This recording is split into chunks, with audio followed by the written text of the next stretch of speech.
নমস্কার বন্ধুরা, স্নেহা রেসিলো জীবন কথা চ্যানেলে আপনাদের অনেক স্বাগত। আশা করি আপনারা খুবই ভালো আছেন। আজকে আমি আপনাদের ছোলার ডাল দিয়ে একটা মজার রেসিপি করে দেখাবো। আশা করি আপনাদের খুবই ভালো লাগবে।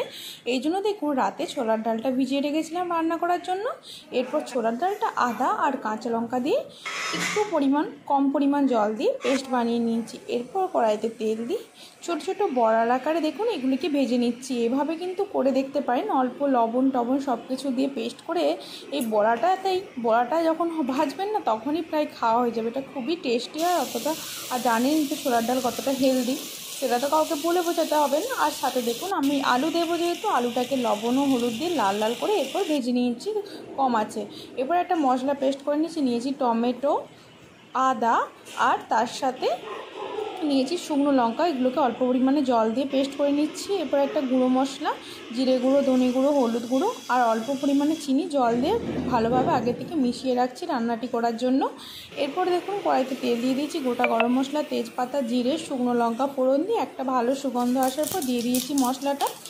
এরপর দেখুন খুব ভালোভাবে মশলাটাকে কষিয়ে নিয়েছি। কষিয়ে নেওয়ার পর ওই যে আগে থেকে জলের মধ্যে মশলাগুলিকে গুলে রেখেছিলাম ওই মশলাগুলিকেও দিয়ে দিয়েছি, দিয়ে খুব ভালোভাবে আবার কষিয়ে নিয়েছি। এরপর দিয়েছি টক দইটিকেও আগে থেকে ফেটিয়ে রেখেছিলাম, ওটাকে দিয়ে আবার কিছুক্ষণ মশলাটিকে খুব ভালোভাবে কষিয়ে নিয়েছি। যখন তেল ছেড়ে বেরিয়ে এসেছে তখন আলুগুলিকে প্রথমে যোগ করেছি, এরপর বড়াগুলিকে যোগ করে এরপর জল দিয়ে দিয়েছি পরিমাণ মতো। এটা একটু গাঢ় গাঢ় হলেই ভালো লাগে, খুব বেশি জল কিন্তু দেবেন না। এরপর এটা খুব ভালোভাবে ফুটে যাওয়ার পর যখন দেখেছি বড়ার মধ্যে খুব ভালোভাবে জলটা চলে যাবে না, তখন এটা একদম ফুলে উঠবে বড়াগুলো। আর এটা খেতেও খুবই দুর্দান্ত হয় দেখুন। এরপর যখন সব কিছু হয়ে গেছে, নুন ঝাল সব কিছু মিষ্টি টেস্ট করে এরপর ওর মধ্যে ধনেপাতা, গরম মশলা আর ঘি ছড়িয়ে নামিয়ে নিলেই এই রান্না একদম রেডি। এভাবে করে দেখতে পারেন, আশা করি খুবই ভালো লাগবে। ভালো লাগলে লাইক, শেয়ার, কমেন্ট, সাবস্ক্রাইব করে স্নেহা রেসিলো জীবন কথা চ্যানেলের পাশে থাকবেন।